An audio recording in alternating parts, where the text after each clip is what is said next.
আসসালামু আলাইকুম। আজকে বিরিয়ানি প্রেমীদের জন্য একদম ঝটপট তৈরি করে নিয়ে এলাম বিরিয়ানি রেসিপি। বাটাবাটি মশলার ঝামেলা ছাড়া আমি আজকে প্যাকেট মশলায় বিরিয়ানি রান্না দেখাবো। একটা ভাইয়া রিকোয়েস্ট করেছিল অনেক দিন আগে, তাই সেই ভাইয়াটার জন্য আর আমার সব ফ্রেন্ডদের জন্য, আমার ভিউয়ার্সদের জন্য আমি চিকেন বিরিয়ানি রেসিপি নিয়ে এলাম। এখানে 1 কেজি মুরগির মাংস নিয়েছি, তারপর এখানে টক দই দিয়ে দিলাম। বড় চামচে 2 চামচ পরিমাণ টক দই দিয়ে ম্যারিনেট করে নিচ্ছি। এখানে টক দইটা একটু পানি পানি দেখাচ্ছে, কারণ টক দইগুলো ডিপ ফ্রিজে ছিল, শক্ত হয়েছিল, তাই আমি একটু পানি দিয়ে ভিজিয়ে রেখেছিলাম। চলে এলাম চুলায়। চুলায় আমি তেল দিয়ে দিলাম, 1 কাপ পরিমাণ তেল দিয়ে এখানে 1 কাপ পরিমাণ পেঁয়াজ কুচি দিয়ে দিয়েছি। পেঁয়াজ একটু বেশি দিবেন। প্রথমে আমি বেরেস্তা করে নিচ্ছি, কারণ বিরিয়ানিতে বেরেস্তা দিলে আলাদা একটা ফ্লেভার আসে। আমি পেঁয়াজ বাটা দিব, কিন্তু বেরেস্তাও দিব, এই জন্য পেঁয়াজ বেরেস্তা আগে করে নিচ্ছি। আর পেঁয়াজ যখন বেরেস্তা করবেন, পেঁয়াজগুলো ব্রাউন কালার করে ভাজবেন, আমি যেভাবে ভেজে নিয়েছি, পুড়ে যাতে না যায় খেয়াল রাখবেন। বড় চামচে 2 চামচ পরিমাণ এখন পেঁয়াজ বাটা দিয়ে দিচ্ছি। পেঁয়াজ বাটা দিয়ে এখন আমি ভালোভাবে নেড়ে চেড়ে দিচ্ছি। তারপরে দিয়ে দিলাম রসুন। আর আপনারা রসুন প্রথমে দিবেন, আদা দিবেন পরে। আদা প্রথমে দিলে গায়ে ছিটে আসে আর লেগে যেতে চায়, কড়াইয়ের সাথে পুড়ে যেতে চায়, তাই আদা একটু পরে দিবেন, রসুন আগে দিবেন। রসুন দিয়ে দিলাম 2 টেবিল চামচ পরিমাণ, আদা দিয়েছি 2 টেবিল চামচ পরিমাণ, লবণ দিয়েছি পরিমাণ মতো। এখন আমি রাঁধুনি 1 প্যাকেট বিরিয়ানি মশলা দিয়ে দিচ্ছি। 1 কেজি মুরগির মাংস নিয়েছি, আর পোলাও চালও আমি আজকে 1 কেজি দিচ্ছি। আপনারা যদি 500 গ্রাম পোলাও চাল দেন, তাহলে মশলা একটু কমিয়ে দিবেন, 1.5 টেবিল চামচ পরিমাণ করে আদা রসুন দিবেন। আর মশলা তখন আপনারা 1 প্যাকেট মশলা দিতে পারেন। যদি 500 গ্রাম পোলাও চাল আর 1 কেজি মুরগি দেন, তাহলে 1 প্যাকেট দিতে পারেন। আজকে আমি 1 কেজি মুরগির মাংস 1 কেজি পোলাও চাল দিয়েছি, তাই মশলা আদা রসুন একটু বেশি দিয়েছি, 2 টেবিল চামচ করে। মশলাগুলো কষিয়ে নিয়েছি। তেল একটু উপরে ভেসে উঠলে মনে করবেন যে মশলাগুলো কষানো হয়ে গেছে। কষানো হওয়ার পরে আমি মুরগির মাংসগুলো দিয়ে দিলাম। মুরগির মাংস আমি 30 মিনিট টক দই দিয়ে ম্যারিনেট করে রেখেছিলাম, সেই মুরগির মাংসগুলো দিয়ে দিলাম। এখন কয়টা কাঁচামরিচ দিয়ে দিচ্ছি, কাঁচামরিচ দিয়ে একটু নেড়ে চেড়ে দিলাম। তারপর 1 কাপ পরিমাণ লিকুইড মিল্ক দিয়ে দিচ্ছি। লিকুইড দুধ 1 কাপ আর হচ্ছে টক দই, এগুলো দিয়েই চিকেনটা আমি রান্না করব, কোনো পানি দিব না। 1 কাপ পরিমাণ পেঁয়াজ বেরেস্তা থেকে আমি অর্ধেক পরিমাণ এখানে দিয়ে দিচ্ছি। মুরগি রান্নার সময় এই পেঁয়াজ বেরেস্তাটা দিলে আলাদা একটা ফ্লেভার আর ঘ্রাণ আসে, খেতে খুব ভালো লাগে। এখন ঢেকে দিচ্ছি 10 মিনিটের জন্য।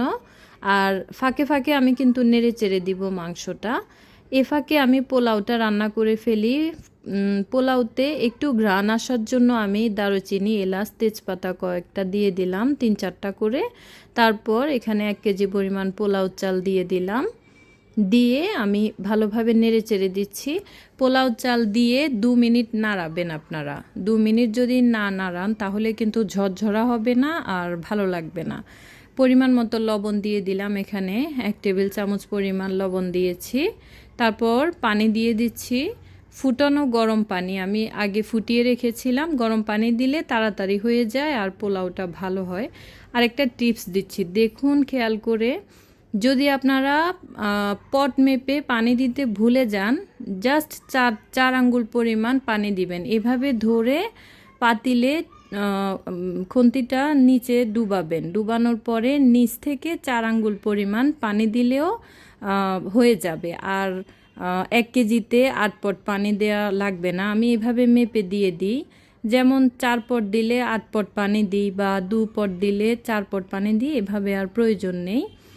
আমি এভাবে করি, এই টিপসটা আপনারা ফলো করতে পারেন। এ ফাঁকে চিকেনের ঝোলগুলো শুকিয়ে গেছে, আমি আবার নেড়ে চেড়ে দিচ্ছি। আর ফাঁকে ফাঁকে কিন্তু আমি নেড়ে চেড়ে দিয়েছিলাম।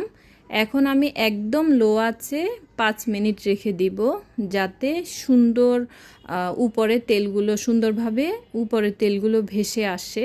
সুন্দর একটা কালার আসে। এই জন্য আমি 5 মিনিট রেখে দিব। ওই ফাঁকে আমি পোলাওগুলো নেড়ে দিচ্ছি। পোলাওগুলো পানিগুলো শুকিয়ে গেছে। এখন আমি একদম লো আঁচে পোলাওগুলো রান্না করব, যাতে পাতিলের সাথেও আগুন না লাগে এমনভাবে লো করে দিয়েছি। আর এখানে আমি 1 কাপ পরিমাণ লিকুইড মিল্ক দিয়ে দিচ্ছি। লিকুইড দুধ দিলে পোলাওগুলো খেতে খুব ভালো লাগে। আমি এখন একদম চুলার আগুন একদম লো আঁচে করে জাস্ট হালকা করে নেড়ে চেড়ে দিচ্ছি। দেখুন, বেশি জোরে নাড়াতে যাবেন না, পোলাও টেক্সচার নষ্ট হয়ে যাবে। এখন আমি ওয়েট করছি চুলার আগুন কমিয়ে। এই যে দেখুন, আরও 5 মিনিট রেখে দিয়েছিলাম চিকেনগুলো, উপরে কি সুন্দর তেল ভেসে এসেছে এবং মাংসগুলো পারফেক্টভাবে হয়ে গেছে। 10 মিনিট আমি রান্না করেছিলাম, এরপর আবার 5 মিনিট একদম লো হিটে চুলার আগুন রেখেছিলাম, তাই তেল উপরে ভেসে উঠেছে। এখন চিকেনগুলো আমি আলাদা রেখে দিয়েছি। চিকেনের যে মশলা, ওই মশলা এখন আমি পোলাওতে দিয়ে দিচ্ছি। পোলাওতে মশলাগুলো দিয়ে আমি ভালোভাবে এপাশ ওপাশ করে নিচ থেকে উপরে সাইডে একদম ভালোভাবে মিক্স করে নিচ্ছি ঝোলগুলো। দেখুন কত সুন্দরভাবে মিক্স করে নিয়েছি। এভাবে মিক্স না করলে কিন্তু বিরিয়ানির যে টেস্ট, ওই টেস্টটা আপনারা পাবেন না। এই জন্য খুব ভালোভাবে মিক্স করে নেবেন, এপাশ ওপাশ করে। মিক্স করে নেওয়া হয়ে গেছে। এখন আমি উঠিয়ে রাখা চিকেনগুলো দিয়ে দিচ্ছি। সবগুলো চিকেন দিয়ে তারপরে আমি এখন যে পেঁয়াজ বেরেস্তার অর্ধেক পরিমাণ রেখে দিয়েছিলাম, ওই পেঁয়াজ বেরেস্তার অর্ধেক পরিমাণ দিয়ে দিলাম। দিয়ে তারপরে আমি ঢেকে রেখে দিব একদম 10 মিনিটের জন্য। 10 মিনিট আমি আর ঢাকনাটা উঠাবো না, ঢাকনা ছিদ্রটা একটা লবঙ্গ দিয়ে অফ করে 10 মিনিট ওয়েট করেছি। এই তো দেখুন 10 মিনিট পরে কত সুন্দরভাবে হয়ে গেছে, আর কি সুন্দর একটা ঘ্রাণ এসেছে, আমি কি বলবো, সত্যি অসাধারণ হয়েছে।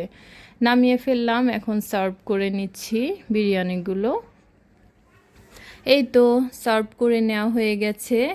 দেখুন তো কেমন লাগছে বিরিয়ানি। আমার এই চিকেন বিরিয়ানি রেসিপিটা সত্যি খুব ভালো হয়েছে। আপনাদের কাছে কেমন লেগেছে আমাকে জানাবেন, আর ভালো লাগলে অবশ্যই লাইক কমেন্ট শেয়ার দিবেন। আল্লাহ হাফেজ, আসসালামু আলাইকুম।